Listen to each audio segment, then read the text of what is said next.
అసెంబ్లీలో మతం పేరుతో చిచ్చు పెట్టిన పవన్ కళ్యాణ్, డిప్యూటీ సీఎం పవన్ కళ్యాణ్, కొణిదెల పవన్ కళ్యాణ్ అసెంబ్లీలో ఏం మాట్లాడాడో ఒకసారి మీరు యూట్యూబ్లోకి వెళ్ళేసి చూడండి. ఒక మతం పేరుతో ఇప్పుడు పవన్ కళ్యాణ్ గారు ఒక లడ్డు విషయం మాట్లాడాడు. లడ్డు గురించి మాట్లాడే క్రమంలో అసలు దాంట్లో కొవ్వు కలిసింది అనే విషయం మొత్తం రిపోర్ట్లు అన్నీ వచ్చేసి ఉన్నాయి. అంటే ఏంది కలిసింది అంటే ఆవువా పందె, ఆ కొవ్వు కలిసిందా కలవలేదనే రిపోర్ట్లు వచ్చాయి. రిపోర్ట్లు కూడా అయిపోయింది. అంటే ఏం కలవలేదు, అంతా బాగానే ఉంది అనే క్రమంలో రిపోర్ట్లు వచ్చేసినాయి. ఆ విషయమై మొన్న అసెంబ్లీలో పవన్ కళ్యాణ్ గారు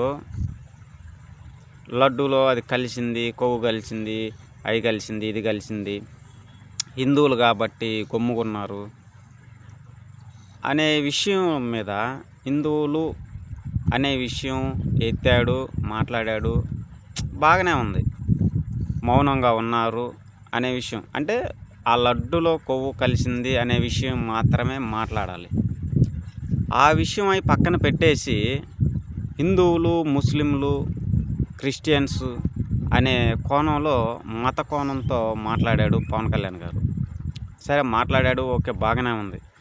హిందూ ఆ లడ్డు గురించి మాట్లాడాడు. దాన్ని ఖండించాలా, అసలు దాని ఏం జరిగిందనే విషయమై దాన్ని తీవ్రంగా ఖండించాలా. ఖండించటానికి కూడా ఆ రిపోర్ట్ వచ్చేసింది, ఏం కలవలేదని కూడా రిపోర్ట్ వచ్చింది కాబట్టి దాని గురించి వదిలేయాల. హిందువులు సైలెంట్గా ఉన్నారు. అదే ముస్లిమ్స్ అయితే, క్రిస్టియన్స్ అయితే పెద్ద రచ్చ జరిగేదే, వేరే కోణంలో వెళ్ళేదే అని చెప్తున్నాడు. పవన్ కళ్యాణ్ గారు ఆ రోజు ఓట్ల కోసం తిరిగేటప్పుడు, ఓట్ల కోసం బైబిల్ పట్టుకొని తిరిగావు, మా ఇంట్లో బైబిల్ ఉంటుందని చెప్పావు, మసీదుకి వెళ్ళావు, టోపీ పెట్టుకున్నావు, మా సోదరులు హిందూ ముస్లిం బాయ్ బాయ్ అని చెప్పావు, హిందువుల కాడికి వచ్చావు, బొట్టు పెట్టుకున్నావు, పూజలు చేసావు, రామ భజన జరిగేది మా ఇంట్లో అని చెప్పావు, బాగానే ఉంది. ఇప్పుడు మళ్ళీ హిందువులు అనే ఒక కోణం మీద మీరు నడుస్తున్నారు. ఇప్పుడు ముస్లిమ్స్, క్రిస్టియన్స్ ఓట్లు మీకు వద్దకపోతే క్రిస్టియన్స్కి, ముస్లిమ్స్కి చెప్పండి. మీరు మీ ఓట్లు మాకొద్దు, మా హిందువుల ఓట్లే మాకు కావాలని నోరు తెరిచి చెప్పు.